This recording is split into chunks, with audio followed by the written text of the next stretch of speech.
Alright, so I transplanted a lot of my plants that I started inside to my little compost garden bed.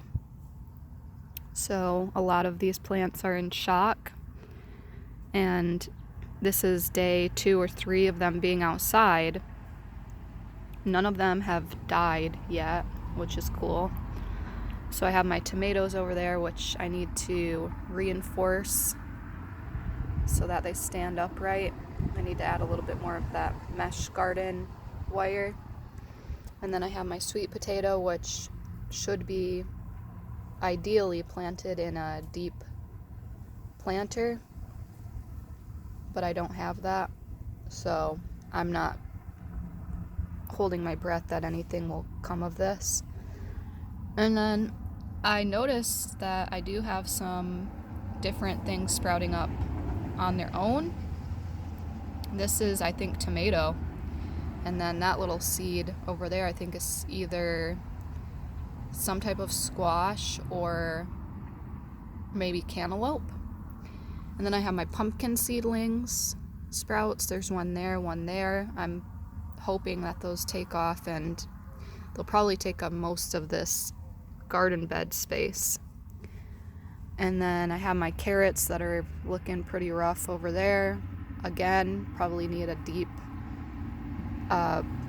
planter box that I don't have, so not holding my breath that anything will come of those either.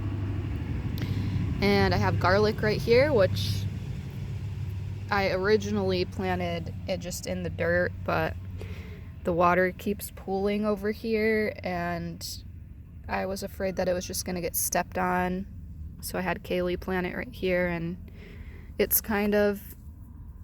in shock. All these plants are in shock, so I've got a little bit of droopiness while it gets established in here. Yeah, this one would benefit from a deep planter bed as well, but I don't have that, so we'll see what happens with that one.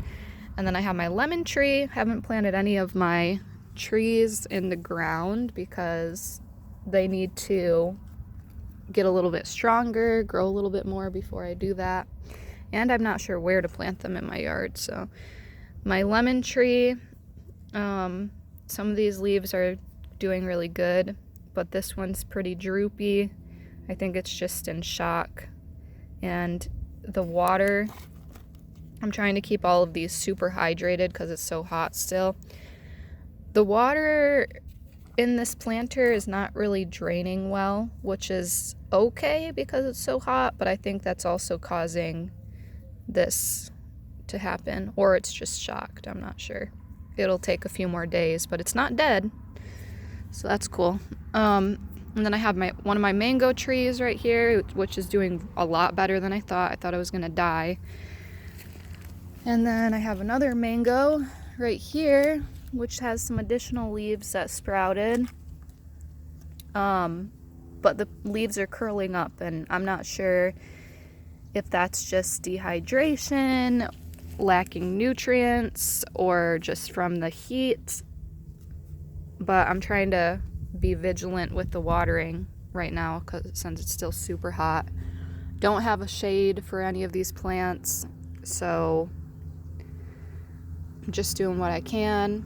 I had to move my plants out here because the fungus gnats were like out of control, and it was just it's not fun having all these little flies in the house. And so I am working on moving all of my plants out here and just starting fresh with the soil for my indoor plants.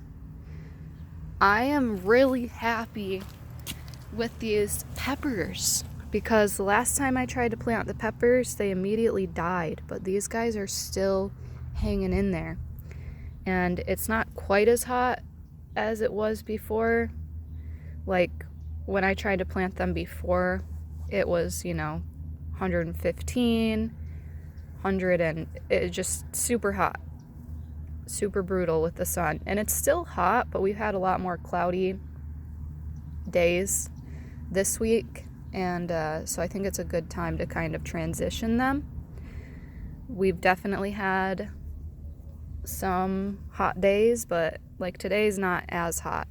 And for the rest of the week, I think it's going to be a little bit in the low hundreds. Hopefully we'll see some like 99 temps, stuff like that. But yeah, we'll see if anything comes of these plants. The one that I'm really wanting to take off is my pumpkin plants, because I'm hoping to have pumpkins for Halloween. That's the goal. We'll have to do a little bit more research on how they fertilize, if I need to use like any fertilizers or anything special aside from watering. So this one looks pretty good. And then I have this one who's got a little bit of like sunburnt. I think it's just sunburn right there. So I just got to be really careful with how I water them. And then these sad carrots over here, we'll see if they, are able to perk up. It looks like right here, that's a good sign. And then right there. What I've learned with carrots is you don't want to transplant them. You get better results if you plant them where you want them to grow. So like that's the case I think with a lot of these root vegetables, potatoes, carrots, garlic. You don't really want to transplant them because it doesn't work out, but we'll see.